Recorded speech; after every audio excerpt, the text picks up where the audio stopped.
Hello दोस्तों, आज हम प्रश्नावली 3.5 का क्वेश्चन नंबर दूसरे का पहला भाग करते हैं। क्या दे रखा है कि ए और बी के किन मानों के लिए निम्न रैखिक समीकरणों के युग्म के अपरिमित रूप से अनेक हल होंगे। ए और बी का हमें मान ज्ञात करना है और फिर अपरिमित रूप से अनेक हल की कंडीशन में रखकर इसको हल कर लेना है। अपरिमित रूप से अनेक हल कौन सी कंडीशन होती है? देखो ये वाली। अपरिमित रूप से अनेक हल के लिए हमें क्या करना पड़ेगा? A1/A2 बराबर B1/B2 बराबर C1/C2 को बराबर में रख लेना है। अब हम इसको हल करते हैं। ये समीकरण नंबर 1 और समीकरण नंबर 2 हम लिख लेते हैं। 2x + 3y ये बराबर की साइड में जाएगा तो माइनस हो जाएगा, -7 बराबर 0 के। तो समीकरण नंबर हमारा 1 और यहाँ से a - b x + a + b y, ठीक है। और ये इसको हम माइनस मतलब इधर आके बराबर की साइड में माइनस हो जाएगा ना, तो माइनस का हो गया। 3a + b - 2 बराबर 0 के। ये हमारा समीकरण नंबर 2। अब हम इसमें करेंगे दिए गए समीकरण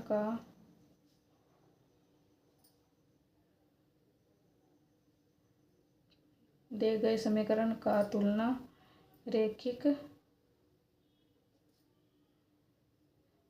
समीकरण का व्यापक रूप से करने पर, इतना लिखने पर हम यहाँ पर लिखेंगे इसका फॉर्मूला A1x + B1y + C1 बराबर 0 के। अब यहाँ पर A2x आ जाएगा प्लस B2y + C2 बराबर 0 के। ये समीकरण नंबर 1 और ये समीकरण नंबर 2, यानी जो समीकरण नंबर 1 है और समीकरण नंबर 2 है, इसमें x है x, तो A1 की जगह हमें क्या लिखना है? 2 लिखना है, B1 की जगह 3 लिखना है और C1 की जगह हमें -7 लिखना है, ठीक है। इसी प्रकार ये x है और ये x है, तो समीकरण नंबर 2 में समीकरण नंबर 2 का A2 क्या होगा? a - b और B2 a + b और C2 ये वाली संख्या। तो यहाँ पर लिखते हैं हम इनका मान A1 और यहाँ पर A2 बराबर A1 कितना है?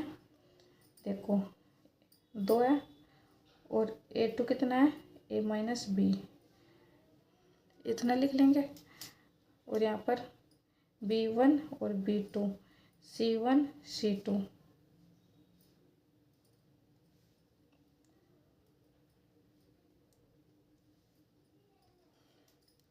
अब B1 कितना है? ये वाला B1 है हमारा 3 और C1 है -7। यहाँ पर B2 है a + b और C2 है -3 a + b - 2, ठीक है। इतना हो गया।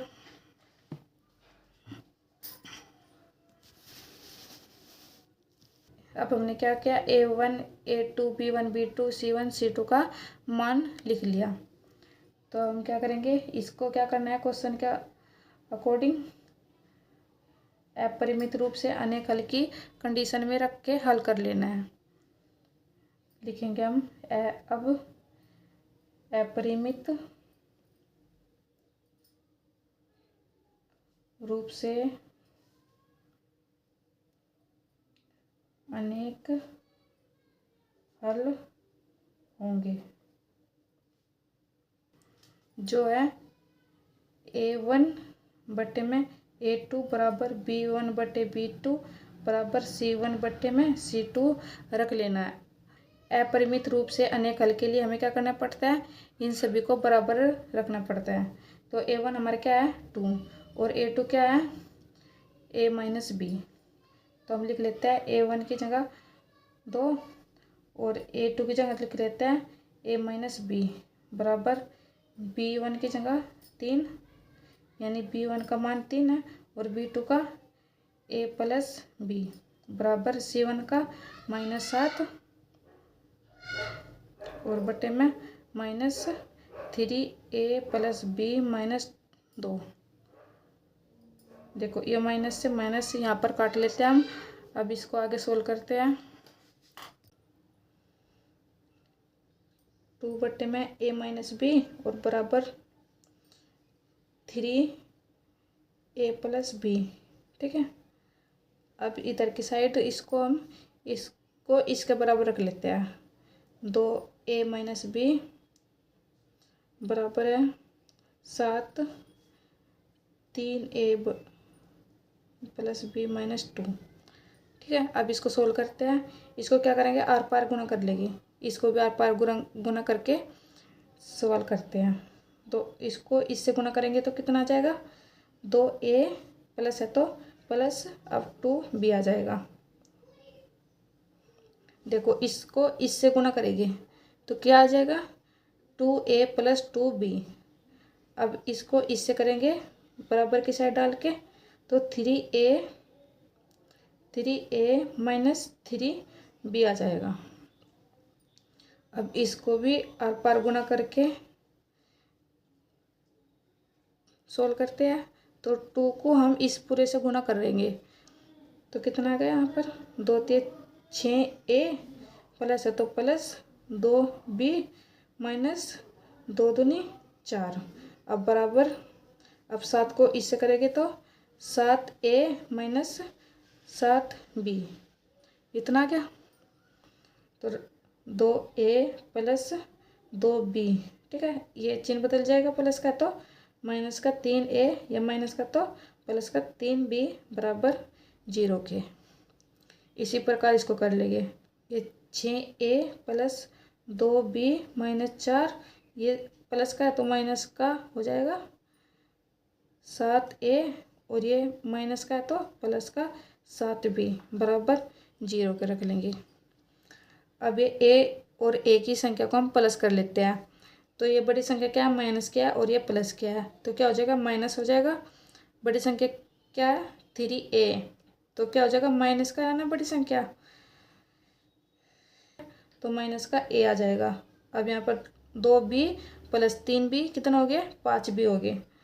तो 5B बराबर है 0 के। अब इसको करेंगे, A और A की संख्या को प्लस कर लेंगे, माइनस का चिन्ह आ जाएगा और 7 में से 6 गए, 1 बच गया, यानी A आ गया, एक A आ गया। और ये B और ये B की संख्या कितनी है, 2B प्लस 7B, ये भी प्लस की ये भी प्लस की, तो प्लस 7 और 2 कितने हो गए, 9B हो गए। अब ये माइनस का 4 आ जाएगा यहाँ पर, माइनस का 4 बराबर 0।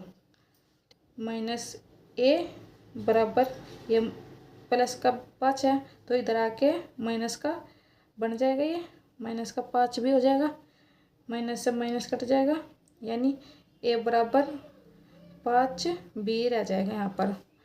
ठीक है, तो हम समीकरण नंबर 1 इसको लिखते हैं और ये समीकरण नंबर 2 इसको हम नाम दे देते हैं। ये समीकरण नंबर 1 और ये समीकरण नंबर 2। अब हम क्या करेंगे, जो A का मान है ये, ठीक है, इसको हम समीकरण नंबर इसमें रख लेते हैं, यानी समीकरण नंबर 2 में रख लेते हैं। ये हमारा 9 है, तो लिखती हूँ A का मान समीकरण नंबर 2 में रखने पर, समीकरण नंबर 2 है ये, तो A की जगह जहाँ पर भी A है हमें क्या रखना है, वहाँ पर 5B रखना है। तो रखते हैं, देखो ये A है तो यहाँ पर हम लिखेंगे ये A है, हम यहाँ पर लिखेंगे 5B, ये माइनस का चिन्ह हमने ये वाला लगाया। अब प्लस 9B माइनस 4 बराबर 0, यानी 9B में से 5B हमने माइनस कर लिए, यानी 4 बच गया मेरे पास, और ये 4 बराबर 0 के। अब ये बराबर की साइड में जाके क्या हो जाएगा, प्लस हो जाएगा। 4b बराबर 4, चिन्ह बदल गया, बराबर की साइड में लिया है हम इसको, तो b बराबर 4/4। ये गुणा हो रहा है, ये यहाँ पर आके भाग हो गया, 4 से 4 कट गया, 1 आ गया। तो यहाँ पर क्या होगा, b बराबर 1 आ गया हमारा, यानी b का मान हमारा 1 निकल गया। अब हम क्या करेंगे, b का मान समीकरण नंबर इसमें रख लेंगे, 1 में। b का मान समीकरण 1 में रखने पर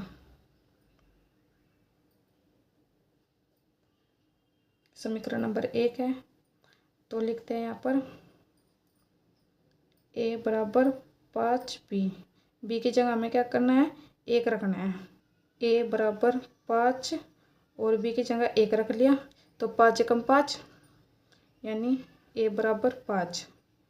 ठीक है, a का मान 5 और b का मान 1।